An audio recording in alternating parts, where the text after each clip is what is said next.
എന്തിനാണ് പിണറായി വിജയൻ മകനെ വിട്ട് ഭഗവാനോട് കാര്യങ്ങൾ പറയാൻ വേണ്ടി ദൂതനെ അയച്ചത്? പിണറായി വിജയന് നേരിട്ട് വരാമല്ലോ. അവിടെയാണോ കൃഷ്ണൻ ഇരിക്കുന്നത് എന്ന് ഒരിക്കൽ നോക്കി പരിഹസിച്ച ആളാണ്.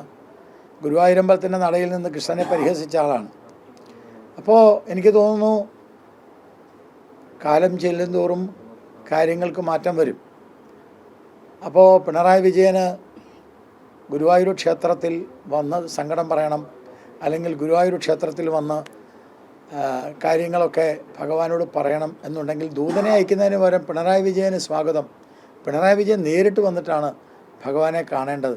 അല്ലാണ്ട് തലയിൽ മുണ്ടിട്ട് വരാനോ മകനെ പറഞ്ഞയക്കാനോ ഒന്നുമല്ല ശ്രമിക്കേണ്ടത്. ഒരു ഭാഗത്ത് കൃഷ്ണനും ഗണപതിയും ഒക്കെ മിത്താണെന്ന് പറയുക, മറുഭാഗത്ത് മക്കളെയും മരുമക്കളെയും ഒക്കെ വിട്ട്